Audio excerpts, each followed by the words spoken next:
soy Carlos Urrunaga, estamos en Negocios Positivos, estamos con Percy Marquina, el director general de Centrum PUC, y hoy día vamos a conversar, Percy, de un tema que en esta coyuntura cobra el triple, el cuádruple de importancia, que es los buenos negocios, la importancia de hacer buenos negocios.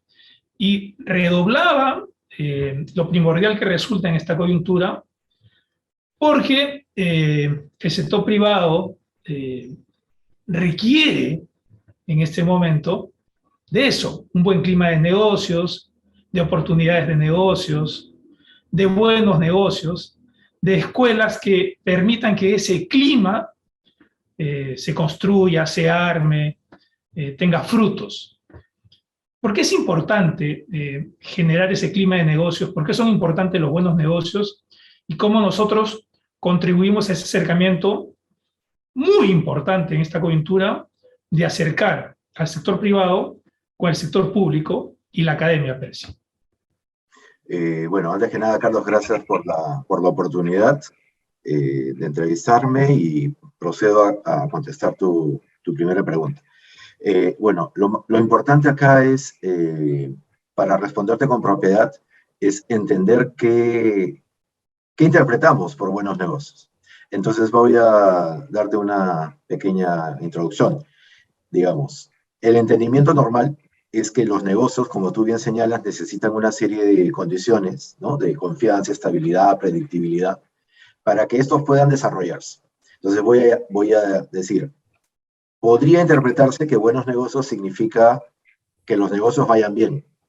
Entonces, esa es una condición necesaria, es la condición mínima para que un negocio sea sostenible comercialmente y pueda seguirse desarrollando.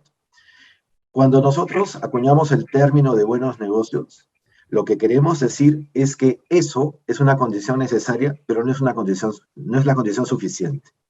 Porque como tú bien has interpretado, el contexto político de inequidad, desigualdad, diferentes oportunidades de aprovechamiento del crecimiento de las décadas recientes no se ha distribuido de manera equitativa ni entre hombres, ni entre mujeres, ni entre las regiones, y los índices que con periodicidad reporta Centrum, tanto en términos de género o diferencias hombre-mujer, en términos de competitividad y en términos de progreso social, las cifras no hacen sino evidenciar que hay muchas oportunidades de mejora en todo sentido, ¿no es cierto?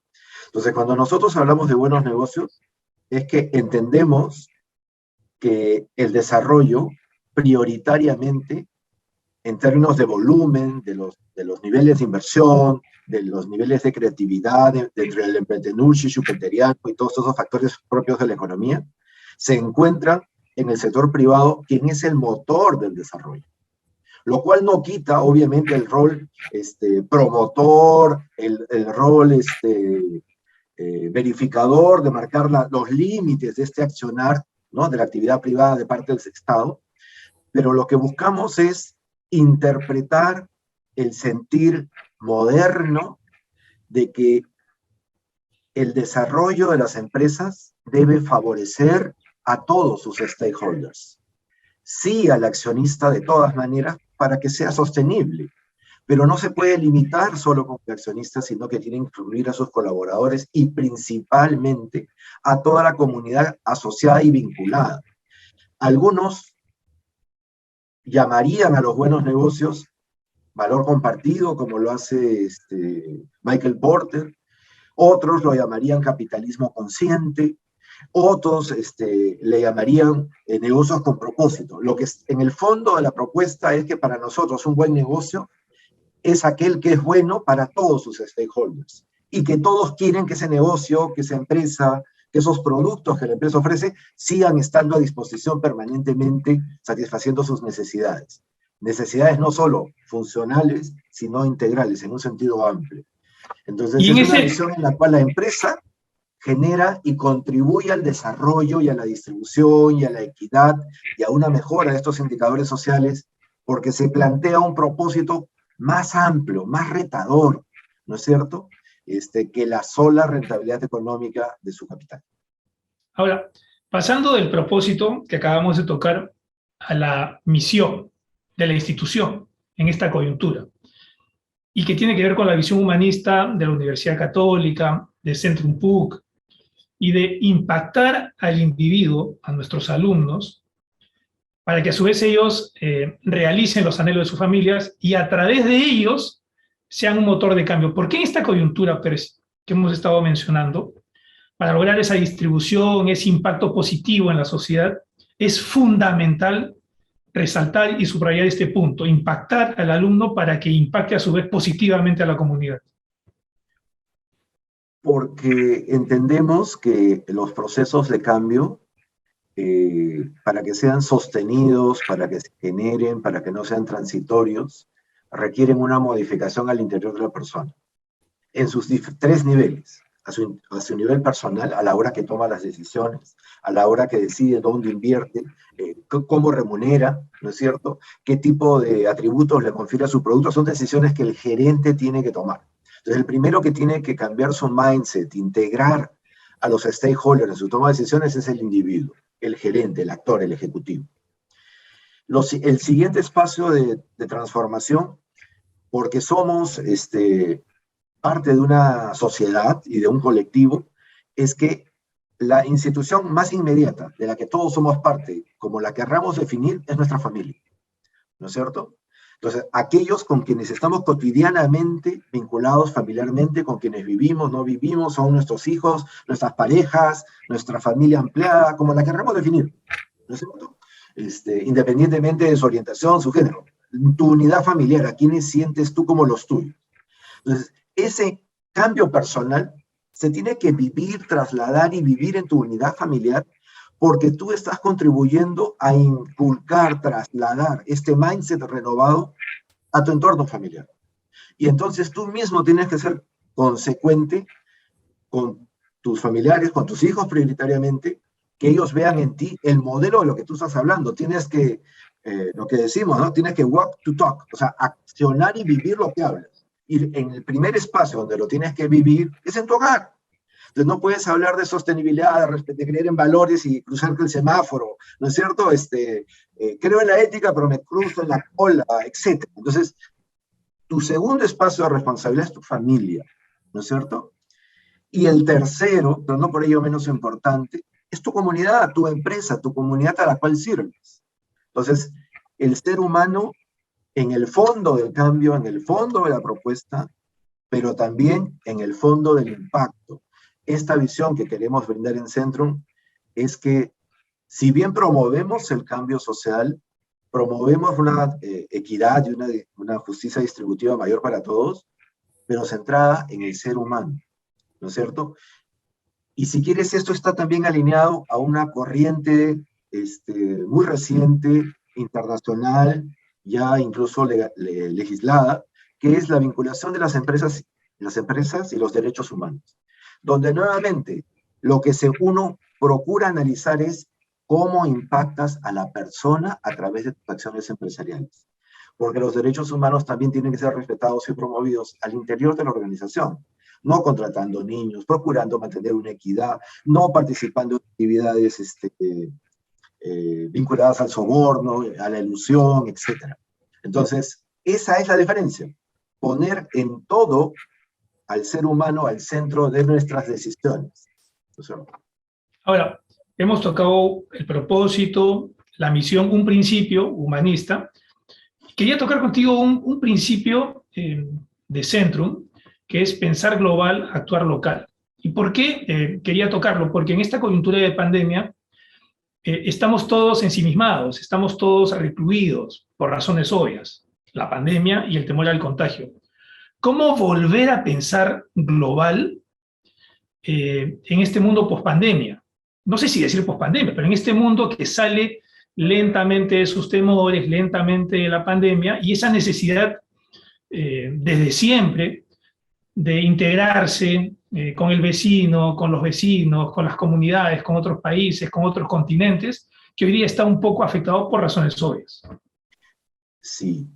A ver, yo te diría que comparto contigo un porcentaje importante de nosotros está en esta situación de ensimismamiento que tú bien has señalado.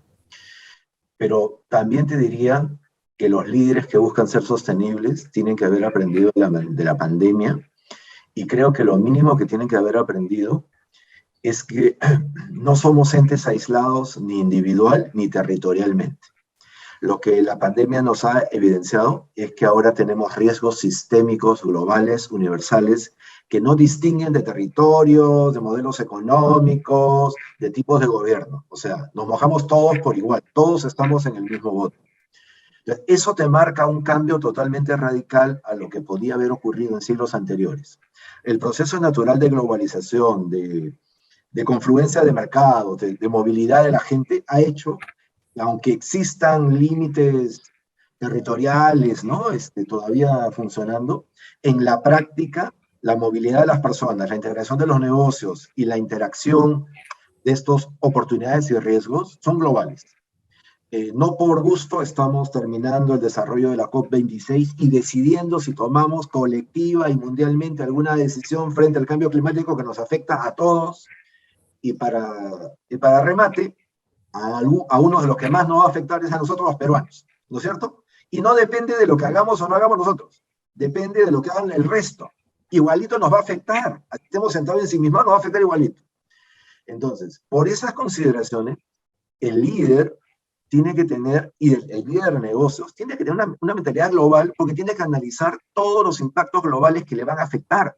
No puede estar pensando solamente en su negocio en la esquina, porque hay una serie de factores que le van a afectar, como le afectó al bodeguero la pandemia igualito, ¿no es cierto? Entonces, hay oportunidades, tendencias, tecnologías nuevas que antes eran de muy lenta adopción. Hoy día, ¿no es cierto?, los cambios son exponenciales y nos afectan y benefician a todos. Entonces, debe ser parte del ADN del líder empresarial el estar imbuido de lo que viene ocurriendo en el mundo, para anticipar lo que le va a pasar a su tienda en la esquina en los próximos meses o años, porque le va a pasar de todas maneras, ¿no es cierto? La diferencia es que la va a anticipar y va a poder reaccionar o se va a poder colgar de la hora de la oportunidad y minimizar los riesgos en la medida de lo posible. O sea, el Think Global y Act Local hoy es una realidad. O sea, ya no depende de que te la creas o no, te va a pasar igualito, esa es la diferencia. ¿No es cierto? Antes tú la buscabas, ¿no? Acá la modernidad te va a encontrar, ¿no es cierto? Ahora, Sí o sí. En estos nuevos tiempos, Percy, ese líder responsable, empático, socialmente integrador y cercano, requiere nuevos conocimientos. Y las escuelas de negocios se enfrentan a un nuevo mundo, tú lo acabas de señalar. Utilizamos más las aplicaciones, utilizamos más Internet, hemos reducido costos como empresas porque los trabajadores no van a las oficinas. Un trabajador puede estar en Miami, su oficina está en Nueva York. ¿Cómo va a cambiar la currícula, los cursos, la temática, los foros de discusión, la alimentación a los empresarios desde las escuelas de negocios en este mundo que requiere de cambio climático, que requiere de nuevos conocimientos, de nueva tecnología, que requiere energía distinta, precisamente por los temas que acabamos de tocar? ¿Cómo lo ves tú, Percy, los nuevos años para las escuelas de negocios? Bueno, ya vienen siendo complicados, difíciles y retadores. O sea, la pandemia que nos ha afectado a todos, también ha afectado a la educación y la ha confrontado con la necesidad de inventar, de rediseñar tu modelo educativo, desde la manera en que lo hacía y cuáles son los contenidos que lo viene haciendo. Entonces, el problema y el reto que tenemos es que el cambio es tan acelerado que tenemos que encontrar un modelo nuevo de renovarnos casi periódicamente. Entonces, solo para graficarte lo que tú me preguntas. Fíjate, allá. Cuando nosotros, siendo una escuela internacional, queremos validar nuestra calidad académica, nos sometemos a acreditaciones internacionales, ¿no? Entonces, estas acreditaciones en años anteriores, te digo 5 años para atrás, te pedían, dime cuál es tu plan a 5 años, y dime si por lo menos has modificado una vez en 5 años tu currículum, ¿ok?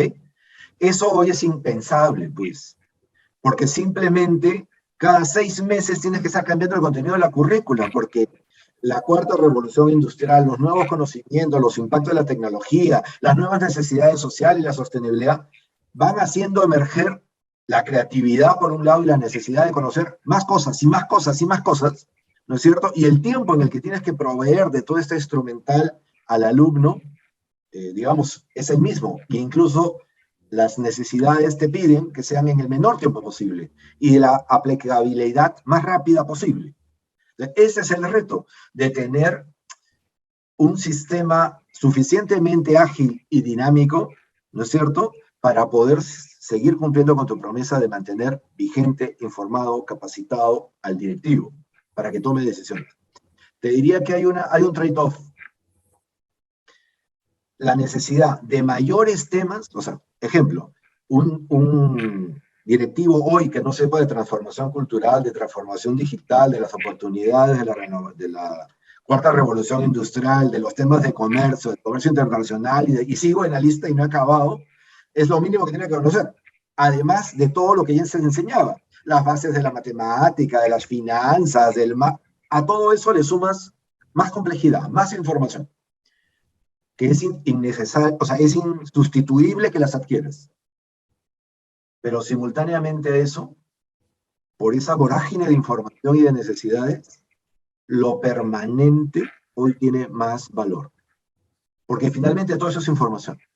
Pero todo eso va a depender de lo básico, que son tus valores, lo que es prioritario para ti, si tienes o no tienes al ser humano al centro de tus decisiones, y por tanto el pensamiento crítico, lo ético, el entender los valores, tu propósito en la vida y de tu empresa, es lo que te va a anclar. Porque tienes tantas cosas periféricas que decidir que solo en la medida que seas mejor persona, mejor ciudadano, mejor padre de familia, vas a poder tomar mejores decisiones en esta dispersidad de información sobre la que tienes que actuar. Muchas gracias, Percy. Hemos estado con Percy Marquina, director general de Centrum PUC, hablando del sector privado, de su importancia en la coyuntura actual, de cómo la academia en estos nuevos tiempos está preparando esa alimentación para que el sector privado sea más cercano, más simpático, más integrador en este mundo de desafíos permanentes, constantes, y ya no a 5 años, inmediato, nos subrayaba Percy. Cuídense mucho y gracias por estar con nosotros en Centrum PUC.